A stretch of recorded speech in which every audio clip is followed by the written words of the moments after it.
Thanks for tuning in to the final Jets FM on the OFN edition for 2019 on the Our Football Radio Network as we say goodbye to one of the worst decades of football in Jets history and say hello, starting tomorrow, to the best decade. That's right.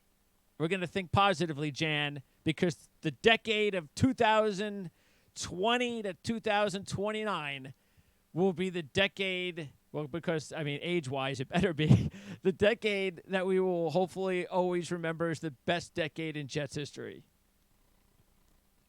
Can I lock that in right now? Sure, why not? I might be dead anyway in a few years. Look, again, you could argue that the late 60s, the 60s, from the inception, once they got Namath, is kind of viewed that way. Sure. You can make some arguments about the early 80s being that way. You can make some arguments about the Rex era. But I don't. The Bill Parcells era was. Yeah, Parcells era, right. It was a very tiny era. It's like 2 years. What might have been if Pennington hadn't gotten hurt, right? Of course. But we have not necessarily had a full decade. No. That's why this could be it. We've got our 22-year-old quarterback. I think we all agree we've never had a full decade of consistent enough play to make us happy about how that overall decade worked, right? And I think next year will be I'm trying to use the right term for it. I wouldn't say challenging, but I would say critical season is probably the best word. Absolutely. For Bradford, for Gase, for the organization. For everybody, yes. For everybody, yes. Right? And I think next year will go a long way to help determining how that decade, to a certain extent, plays itself out. Yeah, because I'll tell you right now, if this team doesn't sustain anywhere near the injuries they had this season, they have to make the playoffs next year. I don't care if they're 9-7 and they get in on the last week. They have to make the playoffs next year because even if they have a lot of injuries and don't make the playoffs, we already went through that this year. We know that the fans just don't care anymore. So that's why they just have to stay healthy. And then if they are healthy, there seriously is no excuse. They have got to make the playoffs. They have to. My one caveat to that is, let's say they go 10-6 and lose out on tiebreakers or something. Yeah, something like that. But you see the growth, sure, right? Absolutely. You've taken that next step, and they're a piece away. And clearly, you never know what happens from season to season. But that being that 1 year away is being that one piece away. Or look, you started off 1-7, you finished off 6-2. Irrespective of who you faced and how you played, and we can, you and I can have both talked about. You lost to the Bengals and you lost to the Dolphins. Those two games, ironically enough, might have cost the team a playoff berth. Deserve it or not, but might have cost them a playoff berth. So you saw this growth, but there's still lots of weaknesses on this team, lots of areas that need to get remediated, and that includes both on the field and off the field, GM, coaching staff, players, everything. There are still things that need to get worked on. But I think the one thing that I saw today, and it's something you and I have talked about, right? The leaks that used to exist from this organization have slowed at best to a trickle. Mm-hmm. And then B, you don't know if you want to get into it, but the whole thing with Manish Mehta yesterday really was interesting given all the things you and I have discussed. I have no idea what he said. Why? What did he say now? No. Not what he said. The rumors of him having a burner account. And things being posted on his New York Daily News Twitter and this other Twitter, very similar, exact same thing of either defending or eviscerating Adam Gase. And it was not a particularly good look for him. He hasn't responded, but that second Twitter account has been taken down and closed. And what was it used for? It was used as a burner account to post either post or anti-Gase things that kind of mirrored his article. And, so to kind of give him props for what he said. Yep. Correct. Okay. That sounds like Manish Mehta, though. It was at Wyatt V as in Victor 18, and it's now gone. But there's screenshots of the postings from yesterday that I saw that got posted. Yeah. Obviously, not a good look for him and not a good look for the Daily News. Yeah, because listening to Gase in his end of the season press conference, you can tell. Now, you only hear the questions. Sometimes you get a hard time hearing them, but you don't know who's asking them. But you could tell whoever was asking him the Le'Veon Bell questions in the beginning, he wasn't too happy with. Because by the end of the press conference, when somebody kind of brought it up again, along with when they asked him about Jamal Adams, he basically said, look, I've told you how much I've basically stuck up and respected these guys, both Adams and Bell, all season. You know, why do you have to? Why do I have to keep saying it? Why do you have me constantly have to come out there and explain myself about Le'Veon Bell or Jamal Adams, especially Bell, because we know that is just such a tiresome topic. So my view, and I tweeted it yesterday, right? So look, granted, he's spoken a lot about Bell, and you read the other comments that came out or a tracking of those comments. And clearly, a couple of weeks ago, he said that he was meeting with Bell, going over what they used to do in Pittsburgh, what worked well, what did not work well, what has to be changed. So he addressed it to a certain extent. However, regardless of how annoyed you are at the person who asked the question, which, as you said, was a main driver for the response, it's not a good look. It's not a good response. You could have said, A, I've already answered that question. There's no need to go into it. B, you could say, I've said that I want him back, but all personnel decisions have to get referred to Joe Douglas as he's the GM. By not stating that initial part, it makes him look bad, it makes the organization look bad, and it makes it look like he's taking a shot at Bell, regardless of what he thinks of the person asking the question, especially since you and I both have felt that Bell wasn't used correctly. Bell has been completely above board in everything. He very easily could have gone off the rails, but his leadership and Adams's leadership in the locker room, along with lots of others, kept this ship from going off the rails and falling and breaking apart, which led to the 6-2 final. So I think he does need media training. He's not good with the media. It's something that I think that the organization does need to work on and he would benefit from. B, the response in itself. He could have very easily modified that response to avoid any kind of controversy rather than stirring things up. And C, Bell was a leader. You saw it. I don't know if you saw what Adams did. It was tweeted afterwards. Adams actually went out and bought Air Jordans, some of the ones that are not easy to find, for every single member of the locker room, as a way to showing the fact that he's a leader. Sign the guy long-term already. Absolutely. Get this over with. He will be. He's not going He will be here. He's a leader. He deserved to make the All-Pro team. Bell did not have a good year. He may not have been particularly wanted by Gase, but he's here. I don't think they're going to move him based upon the contract. And I'd like to see what happens once they get a better offensive line in front of him, to see, was this year just a case of rust? Was it a case of the offensive line? Or is it really a case of diminishing skill set for him after sitting out a year? And I think the way that he played towards the end of the season, and at times even when he had spot opportunities this season, the talent's still there. I don't think. And look, it's good that next year will be his better year, because it's always going to be his better year after sitting out the year before. We knew that. We knew he wasn't going to be completely 100% the old Le'Veon Bell this year after sitting out last year. So next year will be the big year for him. He's still a very young player. And again, because of his contract, he's not going anywhere either, unless something happens behind the scenes that we don't know about. I also, and by the way, that's the reason why I said I was interested in who asked the question to him regarding Bell, because I don't know if it was Meta. I don't know if it was someone else that's just been a pain in his side all year. So that's why I was interested, because he seemed to be okay with the question from somebody else later on. But that particular person that asked it, he just didn't really – I don't think it would have mattered what they asked him. I think he was just pretty pissed off at that person, so I don't know who it was. Look, it's part of it. Part of this attitude I like, which is why I said I think he would be. I think he's a welcome addition in that room representing the Jet franchise, based on where we were before with Todd Bowles going up against the New York media. Would I like him to act differently at times in certain circumstances? Yes. He's not perfect, of course.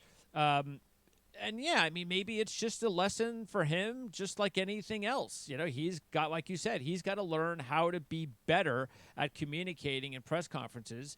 But look, winning will cure a lot of that. I think he's got the demeanor, though, to work in this market. Now they've got to kind of chisel out, the finer points and make sure that he doesn't have the types of gaffes that he had this year, especially when things aren't going your way. So agreed. I mean, there's, as I said, the leaks that existed in the past have minimized absolutely, to and that's which very is huge, important. right? Yes, It's something that was a big issue in the organization in the past. It's a matter of refining his edges, and I wouldn't want him to change the type of person he is, because he can't. But there's a way to give responses at times. Like I said, you could have very easily opened it with, "I've already covered this question. It is something that we've talked about before. Sure. I've given you my response, but any decisions have to refer to the GM," is a lot different than missing that initial part of the conversation and just going to, "I'm not the personnel guy. Go to Joe Douglas." And by the way, I think especially even later in the press conference when he talked about Douglas regarding a lot of other moves and things of that nature, and I don't know when his press conference is today or was today. I haven't been able to check that yet online, but it will be today. So that'll be interesting to find out what he says. I think it's – see, I've always said this. I don't think Adam Gase has the type of control the outside world believes he does. When he says – I believe Gase when he talks the way that he does regarding talk to Joe about it. Joe does personnel. I don't handle that. Now, does that mean Adam doesn't have input? Of course it doesn't. He's got a lot of input. But I think that Joe Douglas has more control than people think. And I think if Joe Douglas wouldn't want Adam Gase around, Adam Gase wouldn't be around. That's how much control I think Joe Douglas has. I think he has more control than Adam Gase. So I believe that. Yet the media would lead you to believe that this Adam Gase is pulling all the strings. He's the puppet master. And I don't believe that at all. I don't know what you think, but that's how I think that Gase has influence. The way that the communication is set up, where both individuals reporting to Chris Johnson, is not the ideal. I would hope, as the GM, though, that Douglas would have more say than Gase when it comes to certain aspects, especially personnel, and that's what I believe, and that's well, look. So I do think Gase has a certain amount of influence. Sure. Because if there's something he doesn't want, he should hopefully make his voice known. I think if Robbie says, I think if Adam says, "I don't want this guy," Joe won't get him. Yeah, I agree. Okay. I agree. Yep. All right. Let's go through the so. I guess we can. I can ask you for a grade, but you can just tell me however way you want. First, let's start with the coaching staff. In general, the staff, whether it's we got a little tiny dog there. You got a little toy dog? Yeah. Unfortunately, there was a backfire, so we just heard it. So he's barking like crazy. What kind of toy dog do you have? I have a miniature poodle. A miniature poodle. Just one? One's enough. Yeah, I could hear that. All right. So the staff. How did the staff do for you this year? Adam Gase, Greg Williams, Brant Boyer. So I think Williams gets a B+ based upon his way he handled personnel, right? So clearly coming into the season, there was a major question as to how he and Gase would interact. You mean Joe Douglas or Greg Williams? Wait, no. Personnel? I was in Greg Williams. Okay. Greg Williams, there was clearly a question coming into the season how he and Gase would interact with one another, right? Given past history, given everything that's gone on between the two of them, given everything that happened with Williams in the past with Bountygate, right? There was a clear question, but I think all of that got put aside based upon what we saw in terms of on the field. There were good moments, there were bad moments, but given the number of injuries, given the guys that they lost, given the system, you could argue when the Jets were 1-7, it clearly wasn't Williams' fault in most of the things that happened and most of the issues that took place with this team. And the 6-2 start, based upon the offense, other than 3 really good games against weak opponents, doing nothing, you can argue that it was Williams' defense that kept the Jets in most of those games. So based upon the personnel, based upon his usage of the personnel and his ability to, You saw Bless Austin get run. You saw Mollett get run. You saw what happened with Kyle Phillips. You saw growth from Marcus May. You just can probably go to Neville Hewitt, Burgess, all the guys we've discussed, and all the guys that he put in positions to win and succeed. You could probably argue that he's an A minus B plus. Oh yeah, I can't imagine with the personnel that he could have done any better. You know, I'm in the A category for sure with Craig Williams. Right, and then with Boyer, you know, I'm not sure if he had a role in determining the kicker to start the season, or determining the kicker as the season went on. Granted, once you got Flicken, he was good. Although the last couple of weeks he showed some bobbles, which makes you concerned. Oh yeah. I don't think Lachlan Edwards had a particularly good year at all. But I don't know if you can put that on Boyer. The coverage teams were fine. In my opinion, you know my view of Andre Roberts and how they should have brought him back. You saw some signs from Berrios at times, and he had a pretty decent season overall. So to me, if Boyer was an A last year based upon Myers and the production you saw from Roberts, to me, he's got to get a downtick based upon a production. So I'm giving him probably a B at best in terms of what I saw this season. Yeah, I'd agree. And then what I would just do is coming into camp this year, they should have competition at both kicker and punter, especially place kicking. Ficken could have solidified the job for him with a really good end of the season. This just didn't happen. And it doesn't mean he won't be the kicker week one. It could be a lot worse. We know what a lot worse looks like. But I think Ficken should basically be the guy that's there in camp just in case we can't find a diamond in the rough. If we can't find that diamond in the rough, then Ficken's our guy. Because I don't know if there's going to be a kicker out there that's going to be available that maybe he wants a certain amount of money. He's a good kicker. And a team says, nah, we don't want to pay you. Maybe they got cap problems. And they just decide, well, maybe we got a bargain here with an older guy that sort of like the bargain that Seattle felt they got with Myers or with Buffalo felt they got with Roberts, that kind of thing. I doubt that's the way we would go because we let Myers and Roberts go, but these are different personnel men. So maybe Joe Douglas will say, no, if I get my hands on a kicker or a returner and I want to keep him, I'm going to keep him and I'm going to pay for him. That's what Joe Douglas is going to show us for the first time. But, I agree. Brant Boyer did okay because there weren't any games. So one thing that I like is there weren't any games outside of the typical penalties that every team gets on kick returns. There wasn't anything that happened where we went, wow, we did really bad in coverage. So I think because of that, I think his grade actually goes up higher than it would have based on the fact that we didn't do anything great this year on our own returns. The only caveat I would give to that is if he's the one who helped make the determination as to who the initial kicker was, then he's got to get a little bit of a downgrade because of misreading the market to start the season. Now, again, part of that depends on how much influence he had associated with making the determination as to who the kicker was to start the season. Yeah, he could have been, hey, I could make that guy a All Pro. Sure, we don't know. Okay, let's go down the line, and we'll start, of course, at quarterback. Look, he's our guy. We're next year is such a huge year for Sam Darnold. He has to stay healthy. That's number one. We know he's not getting mono again. So the question is, we hope. Well, he's not. The question is going to be, what about? First of all, he's also has to stay healthy. We need him to play 16 games, and we also need to see him get off to a good start. He's had better second halves to his first 2 years. If he can get off to a good start, this is the first season. He's going to have the same staff, the same scheme. No excuses. We know the line's going to be better. We know the talent around him will be better. There are no excuses for Sam Darnold not to be on the precipice of a Pro Bowl type of season. And if he doesn't reach that, we've got some problems.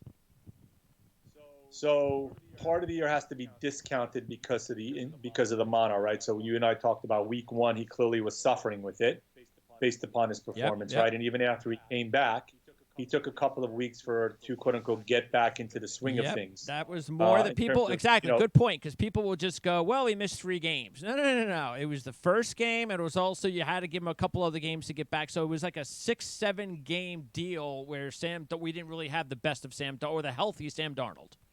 Good point. Right. So even with that, right, the offense, as I mentioned, the other than the other than the three games where they scored 30 plus points in a row, was clearly an issue associated with how good the offense was. Part of that's on him, as we discussed, game by game. There were some throws that I thought he should have made or could have been Oh, able to make yes. that he missed on, Yes. right? So, and that happens in a game, Mm-hmm. right? But I thought he was a better leader. I thought he had command of the offense. They still need to be a lot more productive. And as we discussed when we started this discussion, next year is a huge year because he's going to want to set himself up for a big contract. And as well as he goes next year, will probably be as well as the Jet Yep. goes. So I'm going to probably give him, and this may be a harsh grade, I'm going to probably give him an overall B minus overall. There was growth, but I do think there's a lot more growth that we need to see before we can firmly say he is the end all and be all a quarterback for the And then Jets. the only other question is, do the Jets bring back Trevor Siemian? I see no reason that they won't. He was a $2 million quarterback. And also, and if that's the case, or do they, I mean, Fales was with Gase down in Miami, so I don't know whether or not he believes Fales can be the backup, but that's, I don't think the Jets have to look elsewhere for a number two. There's one thing I will say, though, is that right? So wasn't their own fault. McCown had retired, quote unquote, at the time to be a broadcaster and then came back. It would have been nice to have him around as another year because I do think he would have been a good mentor for Darnold for one more season. Granted, don't know what he could have done on the field. Granted, he would not have been worse than Siemian or the other guys that they had, though Siemian got hurt. But not having him around, in my opinion, hurt Darnold to a certain extent because I do think he would have benefited from a veteran leader there to kind of help him work his way through the offense and work his way through the rough spots of the season. At running back, it's all about Le'Veon Bell, Bilal Powell. He went on the cheap, $1 million. So there's no reason to not bring him back again for $1 million. I mean, he doesn't look like he's slowed down. He doesn't get any reps anyway, so he's got to be still in a much younger body than the normal running back at his age. So Ty Montgomery, look, if he's going to come back for $900,000 again, I got no problem with that either. Anything more than that, there's just no reason for it. He's just a body, sort of like Powell. They're good backups. They're not anybody that is you're going to feel like, oh, okay, if Le'Veon Bell's out extended time, then we're going to be okay. Kenneth Dixon is interesting because he got to a good start with Baltimore. He had some suspension issues, injury issues. I'd like to see what he does if he comes back in camp along with Josh Adams. I don't think this is a position the Jets have to worry about at all. I don't even think they have to do anything because Trenton Cannon was out and injured. So with all the other needs this team has, I would just try to bring back some of the same guys. I would expect, obviously, you and I both talked before, and that we expect Bell back. I don't think there's kind of really that much question about it, given his contract in terms of dollars and years. Powell and Montgomery were okay. I'd rather see if I could get somebody else that was productive. You would assume that, pardon the pun, that Bell will be the bell cow and see a lot more carries next year, a lot more usage in the offense next season. But if God forbid he had an injury, I'm not quite sure how comfortable I am turning it over to Powell and to Montgomery. I think part of that's going to be driven by cap and what you spend your cap money on and how much cap money's out there. So I'd say it's a decent probability that both guys are back, but I'm not wedded to both of them being back. The receiver situation, it's all about Robbie Anderson. And big surprise, the first thing out of Robbie Anderson is I'm testing the free agency market, and he's going to try to get the most money he can in the best situation he can find. Look, we all know he's going to look for the best money. That's what he's going to look for. And you can't blame him. No, right? I mean that's to hit it big. Well, look, I would say this though. If see, I don't know how Joe Douglas and the Jets feel about him or Gase. Maybe they feel maybe they like him a lot, and they feel that they can give him a good offer, so he doesn't have to go out on the market. And I don't know if they do, and he still I'm going to go out on the market and try to get the most money I can. I got to tell you what that means is he probably won't be back because some team is going to offer him more money than he's worth. Well, the question is we talked about a little bit. What do you think is his value per season? I guess let's just go based on where I would structure it wide receiver wise rather than a number. I Okay. would probably say I'd put him around, I'd put him somewhere between 16 and 32 as far as if we were talking about top 32 receivers in football. Okay, and where would you put that dollar-wise? Well, but again, I'm not going to get into how much a wide receiver is going to be looking for because who knows? That's what I'm saying. If he wants top 10 receiver money, no. If he wants top 20 receiver money, let's talk. And I think we could work something out. If he wants top 10 receiver money, no way do I give that to him. Sorry, there's just too many issues on this team to give Robbie Anderson top 10 receiver money. Got it. No, I'm thinking, and this is just off the top of my head, $11 million a year. I think that's reasonable. I don't think that sounds too crazy to me. I mean, it depends on how many years, of course. Right. I mean, it could be. You could be talking then about.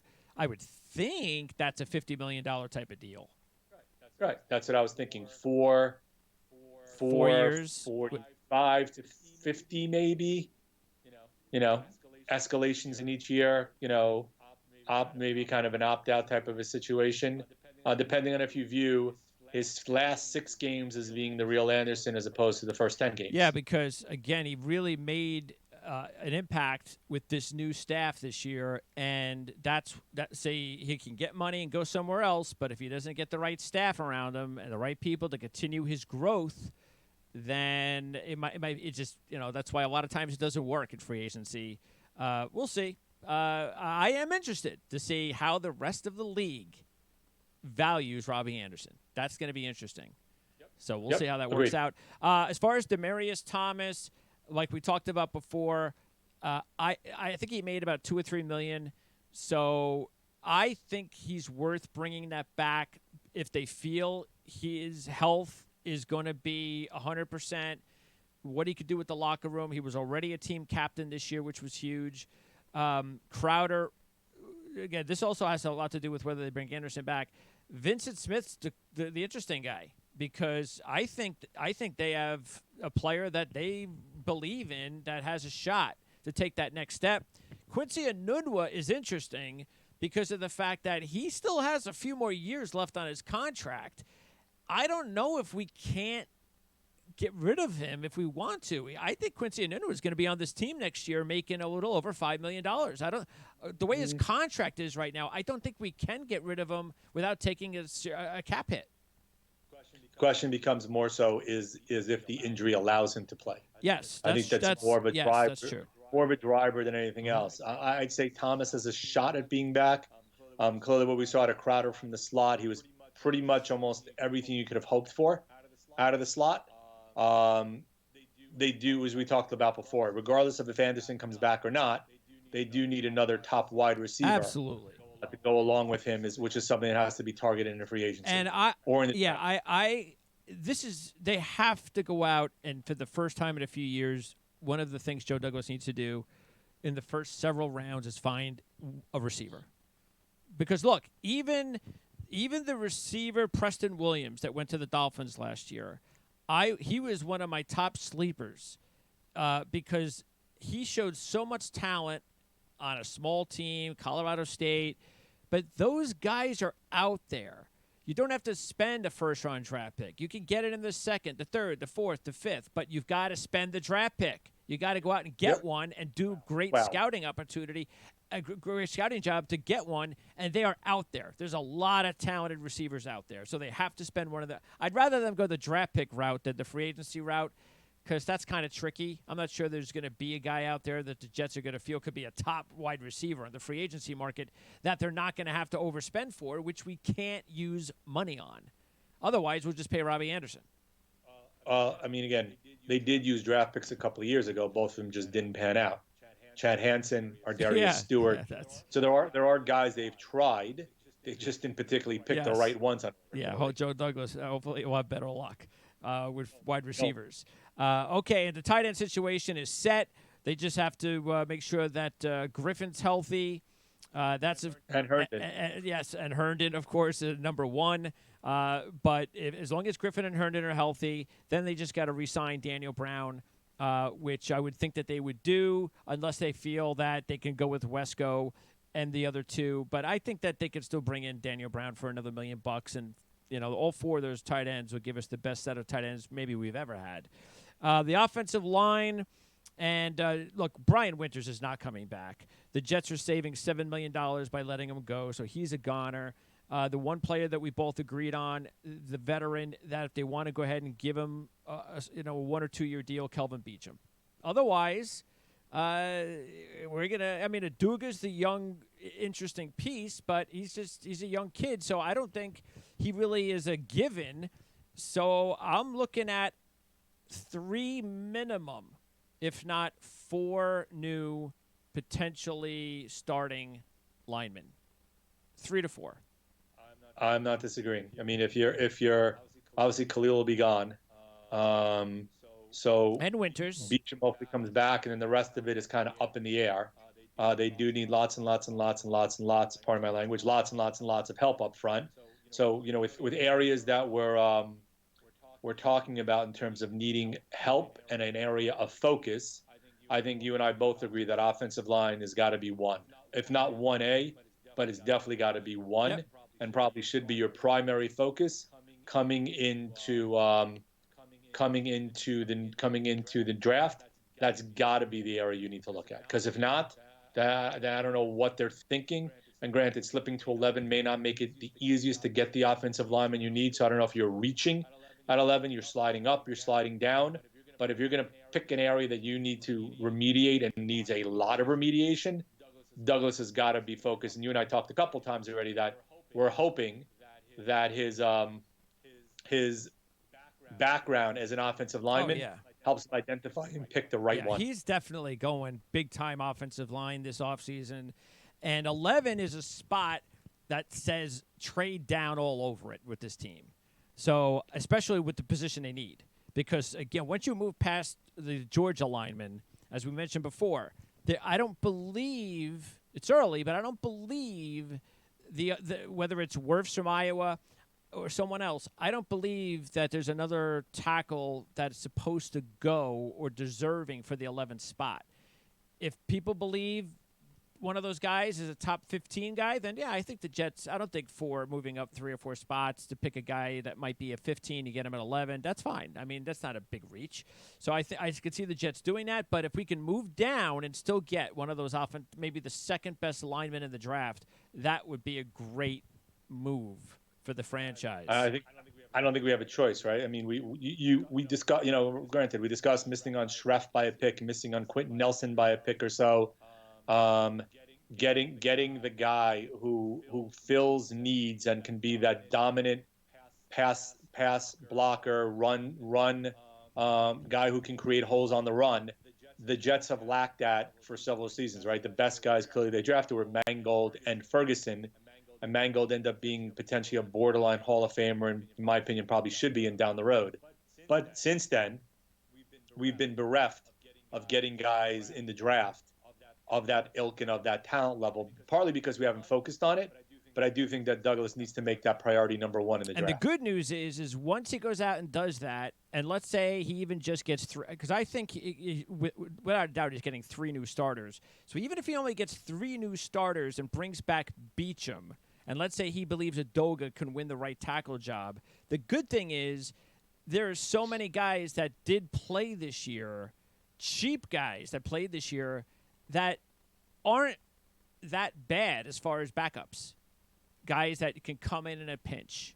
As long as you only have 1 injury on the offensive line, one of these guys, whether it's a Compton or a Harrison, those guys, even a McDermott, there are guys like that I feel that there are so many of them on this team that played that he can now just re-sign 4 or 5 of these guys, and they'll be the reserves. And Alex Lewis might be the top guy because once again he ends the season on injured reserve. You can't count on that guy. So I think that's the good thing. No, I agree. But the good part is you mentioned the names you've mentioned are nice depth Depth options to options. have That's all. if you're able to get the other guys to go along Yes, with that's it. why you have to make sure that, like I said, that's why if you get 3 impact starters, I think you can live with Beecham at left tackle, Adoga at right tackle. I think you could live with that. Again, as long as they think Adoga's a future starter at right tackle. If not, then you go 4 starters. All right, let's go to the defense and the defensive line. Look, I think that's the strength. I don't see where the Jets are going to do anything on the defensive line. Quinnen Williams should be a lot better next year. McClendon has not slipped the slightest, so you bring him back on the cheap for a couple of million. You got Anderson. You've got the rising stardom of Kyle Phillips. You've got Fatukasi, who looked good. Even Nathan Shepard had his moments. And then Basham. Boy, did he play like a monster the last several weeks of the season. Get me a pass rushing end. That's what I want. Again, it all depends on whether or not are we running a 4-3-3-4. But we need a pass rusher. Yes, we know that. Get me a guy that can rush the passer. Sure. So look, Williams did a great job of masking the lack of an elite pass rusher by scheming, bringing Adams a lot, bringing guys off the end, bringing linebackers, changing schemes, which is great. But you'd also like the ability to put your hand in the dirt and rush the passer off the edge, which is something they've lacked for years. They've tried to fix it and cobble guys around there, but have failed to do so the last several seasons. That's the kind of guy we talked about a couple of times, even in the draft last year. We thought we may get that pass rushing guy.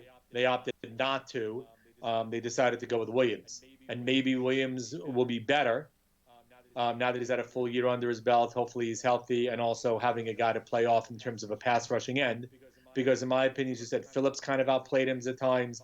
Fatukasi outplayed him a little bit at times. I wasn't, given what we saw out of the number 6 pick named Williams the last couple of seasons, it's kind of dangerous to take a guy with that name at that pick. So I'm hoping that Greg Williams, but especially Douglas, can find in somewhere in the draft the guy you can spring off the edge that brings the kind of pass rush that the team has lacked for seasons. Yeah, well, the pass rusher is a no-brainer. I mean, that's something whether they look at it as a defensive end or an outside linebacker, we all know in the front 7, whatever defense he wants to run, that is priority number 1. But look, with Williams in, with McClendon re-signed, with Fatukasi, they do not need any interior defenders. They don't need any big bodies on the line. And with Shepard and Phillips and Anderson, the defensive line outside of a premier pass rusher is set.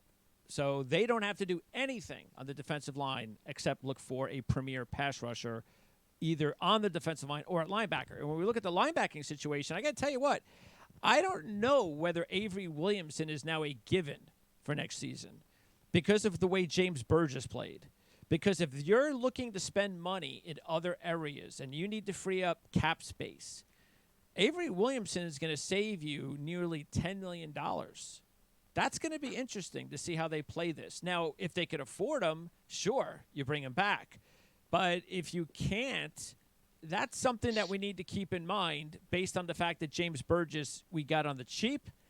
And, of course, it also depends on what they do with Jenkins. And Jenkins is a player that you sign, but you also do not overpay. If I'm overpaying somebody slightly, it's Jenkins, partly because of the leadership he has on the field and in the locker room.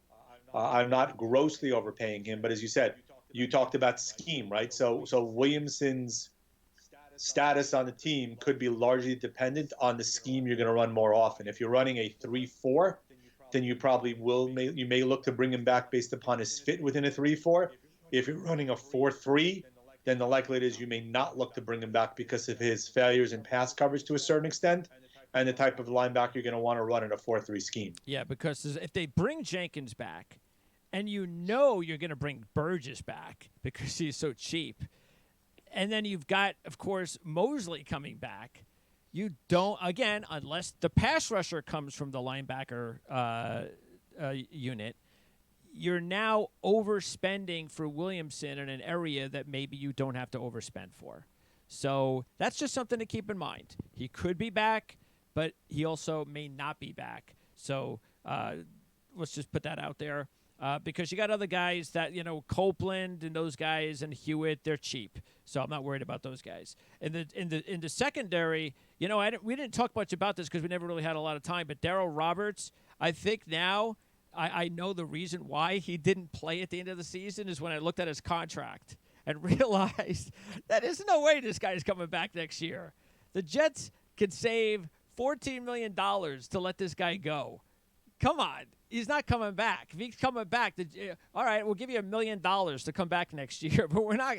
This contract you have right here, we're ripping that crap up right now. So Darryl Roberts will not be back with this team, and that's okay. Brian Poole, though, played on a 1-year, $3 million deal, so he needs to be re-signed for about 3 years.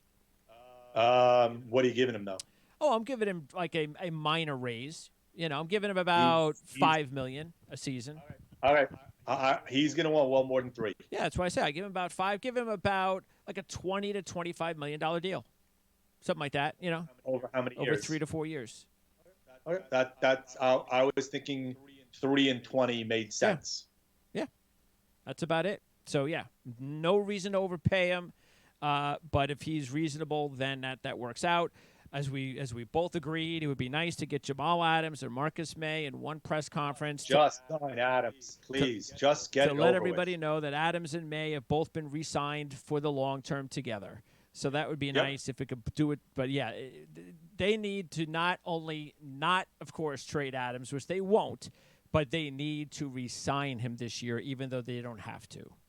So they need to let everybody know this is no longer an issue. So don't ask us about it anymore because here's our press conference. We've just signed him for the next 5 years. Agreed. Same with May. A year early. Yep. And just do it a year early. Get it over with. Get it done. Look, you may get a mild discount because of the injury history. That's this year. Let's say he goes through another season next year where he's healthy and plays all 16 games. Well, guess what? That's right. Your price to get him has just spiked through the roof. That's right. So Joe Douglas, let's take the chance. Let's be smart. Let's sign him up, both Adams and May, and make it a joint effort on the same day. That'd be beautiful. As far as cornerback, boy, this Trumaine Johnson contract is the worst contract on the team. The worst.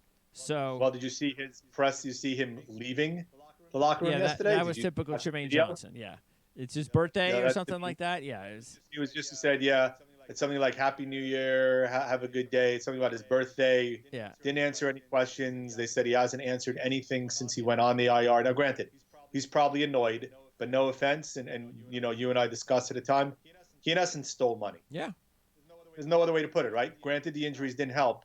You stole as money. long as if he had at least played, then it'd be. Right. I mean, but he's not even playing. Wait. When he played, he wasn't particularly good. That was the problem. Oh yeah, right? I mean, as long, he didn't have to. He didn't have to play like his contract. Just at least be a halfway average corner at least. The thing about Mosley, right? Mosley, you can't say Mosley stole money, quote unquote, because he got hurt, right? Yeah, which he had never done before. He had to rehab and make it back before the end of the season, like J.J. Watt's doing for Houston in the playoffs, and Mosley didn't have to, right? He very easily could have put his feet up on the couch and watch TV and not at the rehab like he did because he knew the Jets weren't making the playoffs. But he made an attempt to come back. That's a guy who you saw in the first game what he could be like and wasn't stealing money because he got injured. Johnson, based on his play even before he got hurt, that 4-year, $72 million looks like a absolute abomination of a contract. And the Jets are going to have no choice, even though they're going to take dead cap space. You have to get rid of him and recoup some of the money because it's a waste of money just keeping him here for that many dollars. I agree. Unless there was some sort of a minor attitude adjustment behind the scenes that we are unaware of, you can't keep a virus around like that, even if you're going to wind up losing whatever it is, $25 million. I don't even know how much in dead cap space it all comes down to. But, hey, whatever it is, you have to eat it. Yeah, more than likely. And I don't know if you just cut the guy or if you're able, because sometimes trading him winds up worse as far as the cap number is concerned. So you might have to just drop him just to get him off the books and, get him off the field and out of the locker room. Even if it costs you $25, $30 million to do it. price of business. But hey, that's the other guy. It wasn't Joe Douglas who made that deal. That was the other guy's fault. So he's gone. Yep. And then cornerback in general, it's nice to know that Mollett and Austin had a good accounting on themselves as young, cheap players who will be around for another few years on the cheap. So that's good, but the cornerback position is just as important pretty much on defense as maybe a pass rusher. I mean, equally important. They either need two good corners or one really good corner. Agreed. But I think, to me, while corner is important, I think it falls third behind offensive lineman and pass rushing linebacker or lineman. Offensive line's the top need. That's right. So to me, if you're going priorities, yes, you need it. I would say it's third in terms of your pecking order. Mm-hmm. Sure. Right. And then I put wide receiver probably fourth. Yeah, wide, and definitely all depending on what they do with Robbie Anderson. If Robbie Anderson resigns, then it's a little bit easier. But you still, even if Robbie Anderson resigns, you still better use one of those draft picks. I don't care if it's the 5th round. Spend a draft pick on a receiver. And we'll be talking about those types of receivers that will be available, as well as all the other positions, the pass rushers that will be available outside the first round. Because the Jets are not going to use the 11th pick on the draft on a pass rusher because it's not there. So you're going to have to wait till the 2nd, the 3rd round, or later in the 1st if you trade down. So we'll talk more about all of that when we come back on our next show in 2020, which will take place somewhere, I would guess, in March. I would guess that unless something earth-shattering happens in the headlines and we've got to do a show, we'll probably take a couple months off, a month after the Super Bowl, have all these all-star games, let all that stuff go, and we'll talk a lot about the draft-eligible players on the Ourlads Football Network anyway. And then when we come back to talk about Jets FM right around March, we'll have a much better idea of what to anticipate for free agency. We will, and by then we also may know where they stand on some of the players on their own team once the season ends and you start to filter out in terms of who's brought back and who's not brought back. Okay, so when it was all said and done, the Jets finished 7-9, which, all things considered, could have been worse, but it could have been a lot better. We basically got robbed of a football season. Let's just put it that way. The mono and all the injuries robbed us of a football season. I mean, mono and missed kicks the first week cost them a win. And a Mosley injury. Two horrific performances against Miami and Cincy. Well, we weren't going to go 8-0 in the second half of the season. But I'm saying is, I know, but that's what we would have had to have done. I mean, come on, 8-0. You could have gone from 7-9 to probably somehow 9-7, and ironically enough, despite all of the issues that exist, somehow snuck into the playoffs at 9-7. Yeah, that would, and if that would have happened, they should have given Adam Gase Coach of the Year. But Williams also should have gotten the coordinator of the year. Yeah, Greg Williams did a tremendous job, no question about it. That's the good thing is when you hear the things that Greg Williams, how he talks about how happy he is where he's at, the coaching staff that they have there, which we already knew what they had, but it's reassuring to hear all of the positive things that are being said about what is going on as far as that coaching staff. And we know how these players handled themselves when things didn't look good in the first half of the season. So, and then you mentioned how now the leaks aren't getting out. There are a lot of positive things that happened this year that fans they're not paying attention to because of the overall disappointment of the season. But this is underneath it all, I think these are really good signs for what's to come. The ironic part is, and I saw it elsewhere, so if the Jets had gone 9-7 and made the playoffs, you wonder if Williams might have started to receive some consideration for some of the job openings. Could have. Coaching job openings. I wonder whether or not, because of the whole bounty gate thing, that he's ever going to get a fair shake again. He may not, but there would have been a better likelihood of them if they made the playoffs. A consideration as opposed to looking at a 7-9 record but not seeing the underlying behind it. Will Rex Ryan be in the booth or on the sidelines next year? as Wow. an assistant or even a head coach. Either way, I think. I'm going to say as of right now, I'm 60-40. He stays in the booth. All right, I'll be 60-40 that he's on the sidelines as a defensive coordinator. It would not shock me if that happened. You know, somewhere in a good situation, you know, like the Cowboys or, you know. Rivera's basically in Washington already. Cleveland's looking for a new coach because Kitchens got fired. Shermer's gone, although Matt Rule is the number one candidate, just like he was last year at times with the Jets. Dallas is most likely going to move on from Garrett. I think Chicago today fired a bunch of their coordinators. So they're looking, I think, mostly on the offensive side of the ball. So that there's definitely openings out there.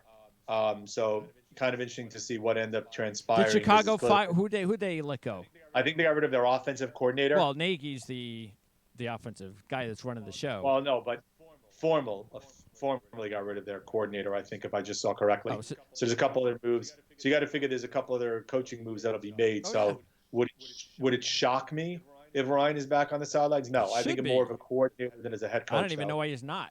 I mean, come on. The guy is a very good defensive coordinator. Agreed. Very surprising. Unless, of course, he just was trying to be a head coach. Now he's not getting the head coaching jobs, and maybe that's why I was saying maybe this is the year where he goes, okay, if I'm not going to get the head coaching job first, I got to go back in as an assistant. Right, and it all depends on if he wants to go that route. Yeah, I think he does. So, but we'll see. All right, we'll talk again more than likely in March, Jan. So a great season. Thanks for being with me throughout it all. And let's look. The decade of 2020 begins starting tomorrow, and again, it's gonna be a good one. We're gonna keep our fingers crossed about the decade that starts tomorrow. It's gonna be our decade. It's the decade of the Jets, baby. Sounds good to me. Sign me up. All right, sounds good. Thanks, Jan. Appreciate it.